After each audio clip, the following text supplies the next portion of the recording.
हर साल जब चैत्र नवरात्रि शुरू होती है तो सनातन परंपरा में इसे केवल एक त्योहार नहीं माना जाता, बल्कि इसे नव वर्ष का पवित्र आरंभ माना जाता है।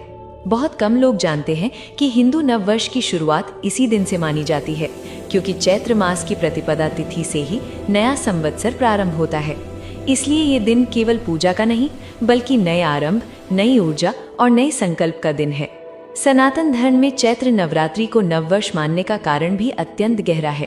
शास्त्रों के अनुसार इसी समय वसंत ऋतु का पूर्ण आरंभ होता है। प्रकृति नई ऊर्जा से भर जाती है, पेड़ पौधों में नए पत्ते आते हैं और सृष्टि में नव जीवन का संचार होता है। यही कारण है कि प्राचीन ऋषियों ने इसी समय को नए वर्ष की शुरुआत के रूप में स्वीकार किया।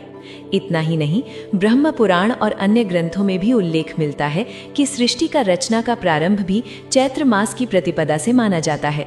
इसीलिए ये दिन केवल कैलेंडर का नया वर्ष नहीं, बल्कि सृष्टि के नव आरंभ का प्रतीक है। इसी कारण भारत के कई क्षेत्रों में इसी दिन विक्रम संवत का नया वर्ष, गुड़ी पड़वा, उगादि जैसे पर्व मनाए जाते हैं। ये सब उसी सत्य की ओर संकेत करते हैं कि यही वास्तविक नव वर्ष का दिन है। तो इस चैत्र नवरात्रि पर केवल पूजा ही ना करें, बल्कि अपने परिवार, मित्रों और प्रियजनों को नव वर्ष की शुभकामनाएं भी दें। ये वो दिन है जब सनातन परंपरा हमें नया आरंभ करने का अवसर देती है।